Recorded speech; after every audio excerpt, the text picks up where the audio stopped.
Hey folks, and welcome to a new video.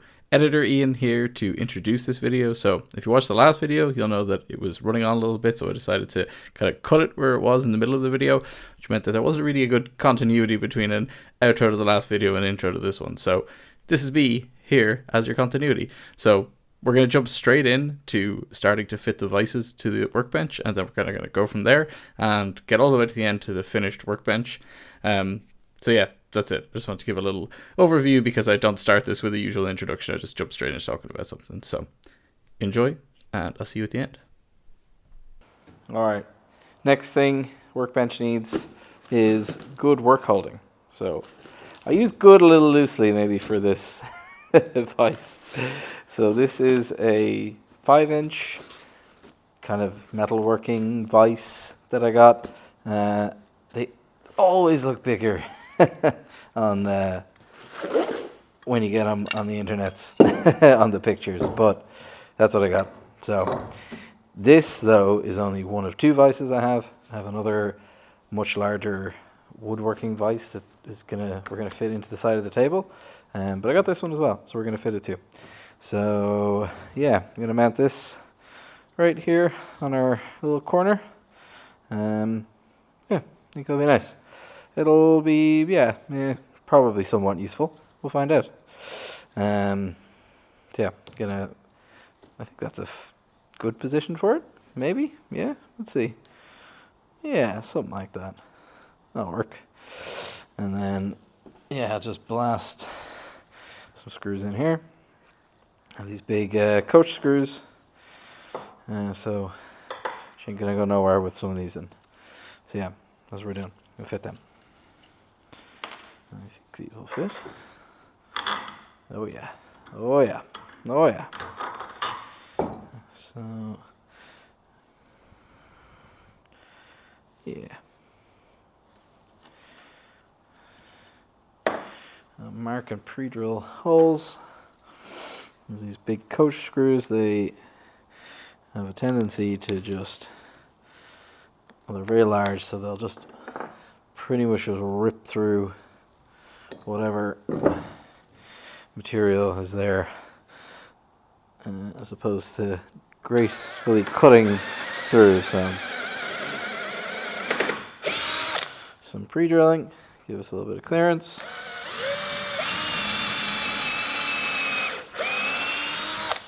So we don't get splits.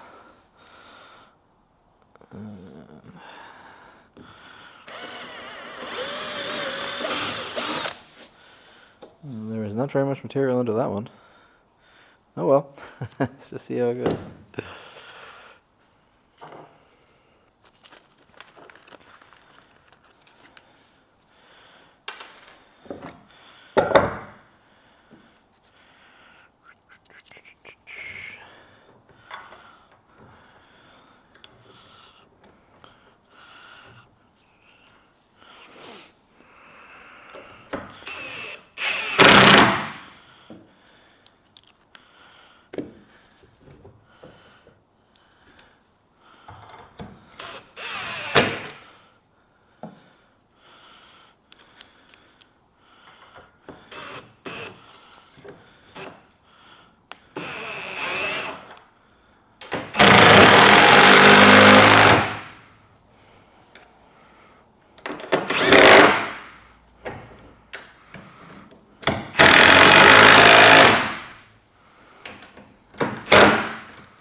You. All right.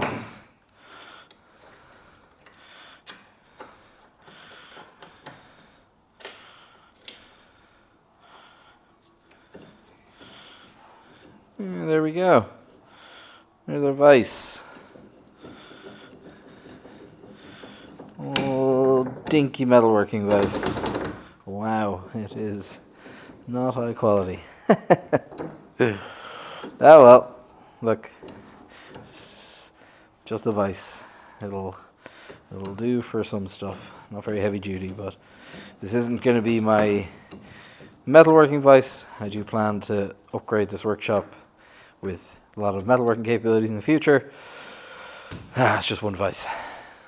There we go. Oh good, as I look at the camera I realise you couldn't see very much of that. Oh well. There we go, that's a better shot. Here's our vise. Yeah, it is not very high quality. Such is life. I have no idea what that is. Anyway, one vise down. Let's look at the other one. The other one's better, I promise. Alright, this is the main vise. This is going to be the main vise for this workbench. Comes in a big old box, and it is, unlike the other one, which looked much bigger in its pictures, this one looked a bit smaller in its pictures. This is quite a big thing, and I'm quite excited for it. So if we, I'll pull it out. Oh, it's pretty heavy. Take her out of her packaging.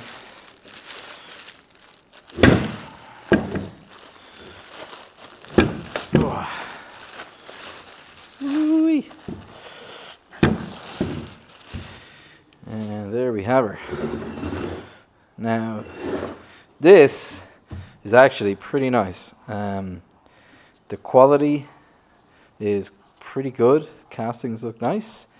The lead screws are good quality. Bearing surfaces here are all pretty good. It has a nice quick release lever on it here that actuates quite nicely. It's pretty simple. It's just a little spring-loaded thing here, and it lifts up the half nut from the lead screw. Means you can slide it in and out, which is quite nice. And yeah, it cranks pretty nicely. Even looking at the machining on all the surfaces, it all looks pretty good. So this is, yeah, I don't think it's not a bad piece of kit, especially for the price I paid for it. I didn't pay very much for it. Oh, and she's heavy. She is heavy.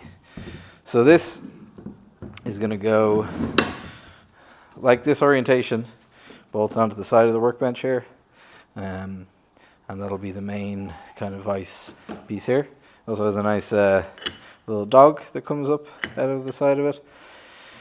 So another piece I'm going to do here is then the top of this table, this section of the table here, I'm going to pepper it with dog holes.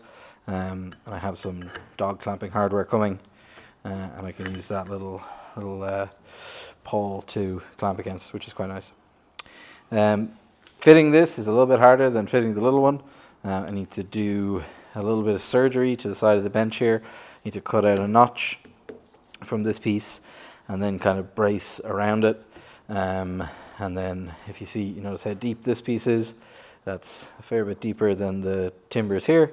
So I'm going to reinforce underneath here with some other pieces of 4x2 which I'll screw down onto it. And then to drill a bunch of big holes there. I think those look like M12 maybe, something like M10, M12. So yeah, big set of bolts. I'm going to countersink them down here and then bolt it up under the table. And I have to make a set of soft jaws for it as well, because these are just the factory metal jaws. So I'll make a set of soft jaws, and yeah, it'll be, I think, a pretty nice vise when it's in.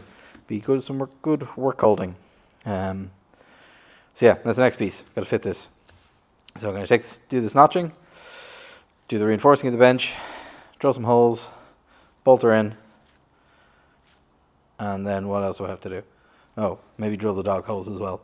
Yeah, I'm procrastinating a little bit on that. But yeah, that's pretty much the next thing I gotta do. So I need to do some thinking before I do all this cutting, make sure I'm not making any mistakes. And then, yeah, we'll come back to it then.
Okay, I fixed it. I was being dramatic. I didn't go back in. I just had to just remount these bolt holes a little bit to give me a little bit more clearance, and yeah, I got the whole thing to fit nicely. Much better anyway, and there was one tiny little gap along the top, as you might see it, and I've just kind of filled it in with a little piece of a shim, and yeah, that's about as good as I could have hoped for in the end after all of that. So there we go. It was only took me 2 hours, but yeah, now I'm definitely going in and having my dinner.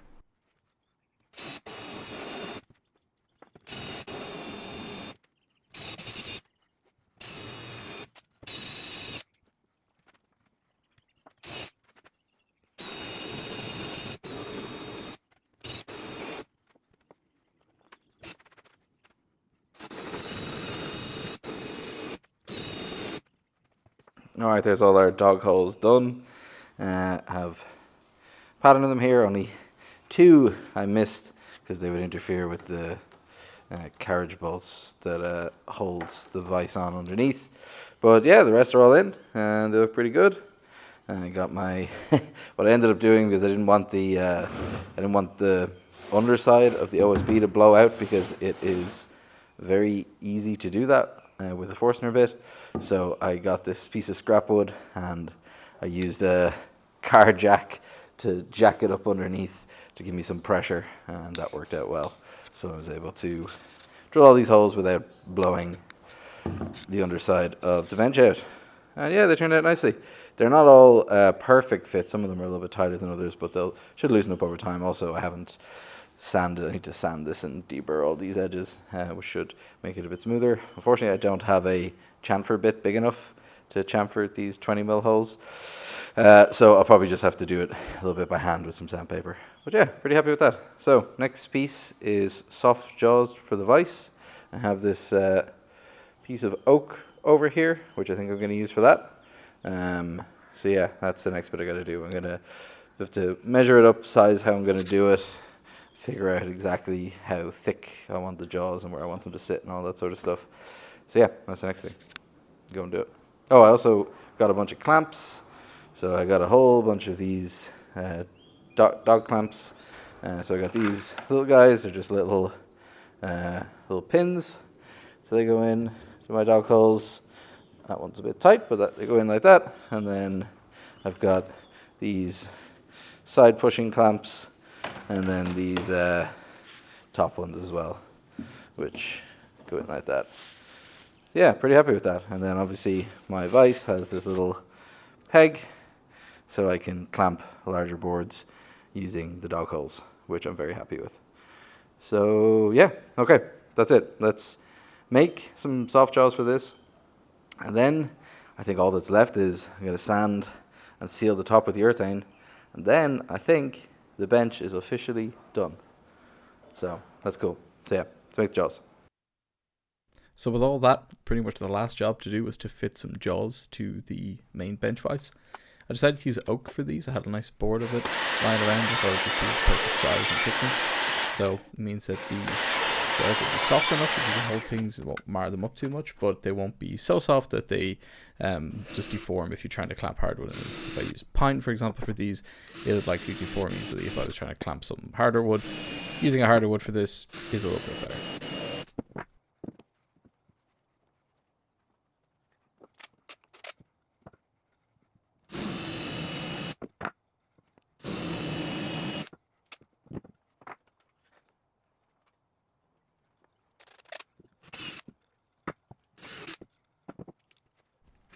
Once the jaws are fitted, the very, very last step is just to give the whole workbench top a sanding and a coat of polyurethane.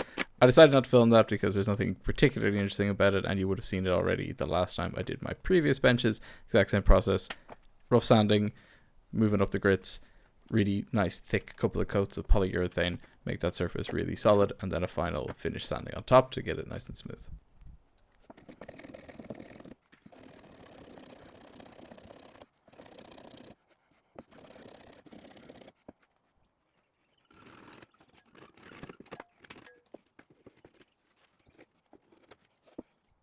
And so there we have it. That is the workbench finished. I'm really, really happy with how this went. It's got tons of capabilities. We've got a swivel vise, we have a big bench vise, we have an MFT-style grid with dog holes, we've got loads of storage in it, it ratchets up on casters, and I can move it around the shop pretty easily. Now it is quite heavy, so it's not the easiest thing to wheel around, but it is mobile, and that's really what the goal was in the end. So honestly, really, really happy with how this turned out. It took me quite a bit longer than I thought it was going to take, but I'm really delighted with the results. So yeah, overall, just really, really happy. That is the end of this project for now. There's 2 other things that I'm going to do to this workbench in the future, which may feature in future videos. But for now, I'm calling this good. Workbench is finished, and I'm really, really happy with it. So, as always, guys, if you managed to get this far, thank you for watching, and I will see you in the next one.